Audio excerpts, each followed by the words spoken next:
warisannya, tapi dia doang katanya yang nggak dapat apa-apa katanya gitu, dan dia dibeliin cuman motor biasa, sedangkan yang lainnya sampai punya rumah, punya mobil, katanya seperti itu. Tapi aku kembalikan lagi, tidak tahu itu benar apa tidak, tapi itu adalah salah satu penyebab dia menjadi depresi adalah katanya masalah warisan gitu. Dia menceritakan off the record seperti itu. Nah, terus kemarin makanya kita masukkan lagi ke rumah sakit karena udah gelisah banget dianya. Aku pun yang ngeliat coba kasih obat, tapi ternyata masih kayak gitu. Terus masih gimana ya? Maksudnya terlihat lah kalau kita kan pasien di sini dilihatin satu-satu. Kalau ada perubahan yang signifikan ya Pak ya, pasti kita akan bilang nih kok ada berubah. Coba nanti cek sama dokter, ternyata benar kondisinya lagi nggak stabil, jadinya harus dirawat inap gitu. Padahal Pak Lasam kemarin itu udah sangat jauh banget membaik, sholatnya rajin banget ya Pak. Iya. Terus zikir juga dia. Makanya kemarin sempat mau dirutinin untuk panggil pengajian, tapi kondisi mentalnya udah drop lagi gitu. Jadi makanya mentalnya ya Pak drop lagi. Nisa juga sama, udah membaik, nggak tahu kenapa drop lagi, marah-marah lagi, teriak-teriak. Terus kamar kita ya guys, kamar di yayasan ya Pak, diacak-acak sama dia. Terus remote ya Pak, remote TV dibanting. Itu ada videonya. Minyak telon semua dilempar. Itu aduh, nggak tahu Nisa kenapa tiba-tiba jadi kayak gitu. Akhirnya kita bawa lagi ke rumah sakit. Tiba-tiba aja selang berapa menit switch aja, moodnya langsung beda gitu loh. Yang tadinya baik-baik aja terus dia teriak-teriak, kan kita bingung ya ini kenapa. Ya udahlah kita bawa ke rumah sakit gitu guys. Makanya kenapa aku bilang ketika dari rumah sakit jiwa itu dalam pengawasan kita, bisa jadi seperti itu.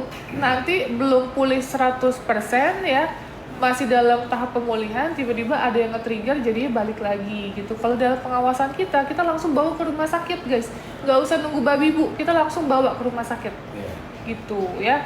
Karena takutnya kan juga membahayakan yang lain ya, karena dia udah lempar-lempar segala macam, teriak-teriak seperti itu sih ya. Ini Sofian udah siap-siap mau pulang dia ya, semangat banget ya. Dan saya sendiri pun di posisinya kalau ada pertanyaan apakah udah mau pulang, ya mungkin apa terkhususnya saya jawab iya, karena memang saya sendiri pun ada punya pikiran gitu ya di sana itu, ada hal yang perlu saya sampaikan. Ada apa tuh Pak? Ini apa, kalau ya semua juga keluarga sebelumnya tahu saya kan tertipu tentang modal, yaitu berusaha untuk ingin ada kegiatannya, mau bermodal itu, mau loko, mau jualan gitu. Nah, saya tuh punya calon istri. Nah, waktu itu saya pulang dulu ke Tasik, nganterin anak-anak, kembali lagi ke Bandung. Ternyata malah dipinjemin sama ini tuh, sama kayak itu sampai sekarang yang ngembaliin. Nah, kemarin itu ada janji dengan orang yang katanya tanggal 1, tanggal 2. Saya akan sampaikan, kamu nggak ada komunikasi lagi kan sama saya, ya saya di sini. Nah, nomor handphonenya ada? Tapi kan nggak ketalat nomor teleponnya. Tapi kalau diminta aja, insya Allah bisa. Ya minta aja. Jadi minta ke nanyain gitu ke mami. Nanti dikasih HP admin. Ya ke mami. Coba Mbak Uti, abis ini mau telepon sama mamanya Pak Wedi. Nah, saya jadi ganjal ini karena uang itu termasuk uang panas, saya juga minjam itu, mami juga tahu. Berapa Pak? 5 juta, 4.800.000 mau di minjem sama apa tiap bulan itu motong gaji mami, bayarnya ke kantor pos. Itu kantor pos, saya juga dipikir kasihan gitu, pensiunan ada 1.600.000 lebih sedikit, dipotong sama ini, dipotongnya 1.400.000. Jadi mami tiap bulan itu cuma terima uang cuma 40.000. Nah itu gara-gara tadinya ya saya akui ingin permodalan buat warung. Nah, tapi ada namanya ya, kalau saya nggak tahu itu terbujuk atau gimana, saya keluar dari Tasik uang nggak ada, tempat udah ada. Umur berapa Pak? Katanya. Umur berapa calon suami istri Bapak? 45. Oh 45. Udah ini juga, dia udah punya anak juga. Ya nggak apa-apa, nanti kalau Bapak masih ada urusan, nanti coba minta nomor teleponnya supaya Bapak juga tenang gitu, sambil bisa ngurus-ngurusin gitu by phone gitu ya. Iya. Tapi iya. kita pun sambil proses konsultasi terkait Bapak gitu ya. Baik. Biar sama-sama enak gitu. Nanti Mbak pinjemin handphone aja Mbak. Dan saya juga sebetulnya tapi yang seperti mana ada misalkan penawaran apakah udah mau pulang, dia mau karena ada salah satunya ada urusan. Nah bahkan tapi gitu ya, saya juga kalau Teknopi beserta tim di sini utamanya Teknopi mau terima saya lagi untuk kembali. Dan alhamdulillah sih kalau saya sih normal-normal aja gitu ya, apalagi sekarang ya dengan terapi di dokter spesialis kan, dokter khusus, saya juga udah bisa melupakan lah, udah stabil dalam kondisi aman, zona aman gitu. Nah saya sendiri kalau pulang ke Bandung itu bukan untuk selamanya lah gitu ya, kalau misalkan kata Teknopi kalau ini kesini lagi Nanti.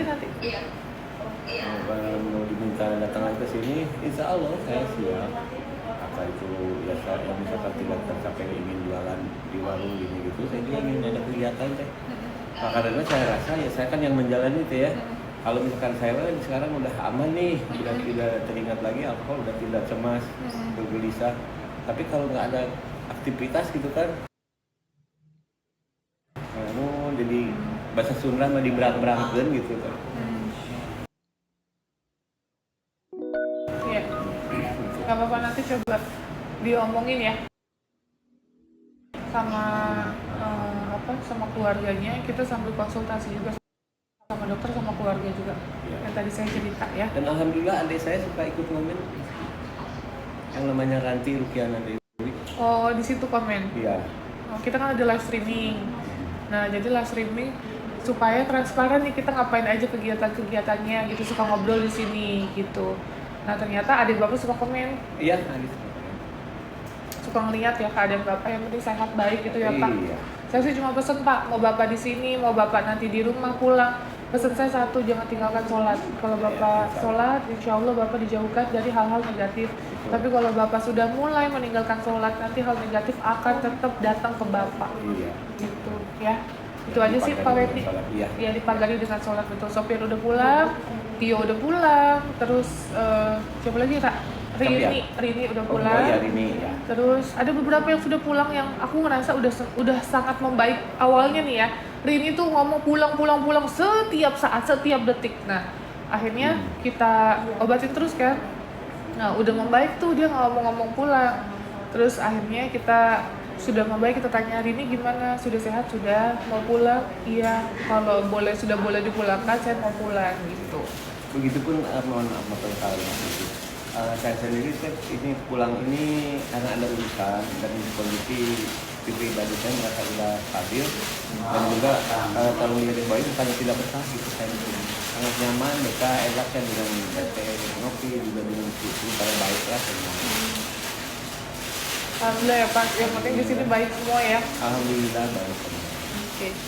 Ya udah itu aja ya, itu kabar dari Pak Wendy. Doain sehat-sehat Pak Wendy. Stop dari minum alkohol lagi karena Pak Wendy sudah umur 60 tahun ya Pak. 60 ya. Mau sampai kapan kita konsumsi alkohol, khususnya Pak Wendy gitu. Dari ulang. Nah, jadi aku jadi nggak fokus ngomongnya. Nah, jadi mau sampai kapan lagi Pak Wendy konsumsi alkohol? Menurutku udah sangat cukup. Bapak dari SD sampai sekarang 60 tahun ya Pak. Iya. Mau sampai kapan Bapak stop untuk konsumsi kalau nggak mulai dari sekarang ya? Harus ada kesadaran dan niat untuk stop mengkonsumsi alkohol. Gitu ya. Oke, terima kasih sekali lagi untuk kalian semua yang udah dukung support yayasan kami Rumah Peduli Kemanusiaan. Semoga banyak orang baik di luar sana yang terus membantu yayasan kami.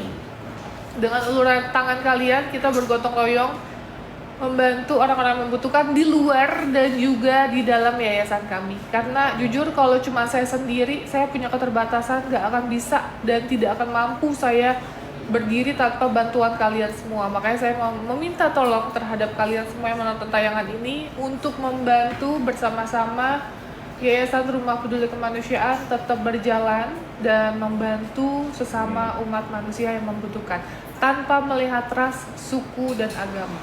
Ya, terima kasih sekali lagi. Assalamualaikum warahmatullahi wabarakatuh.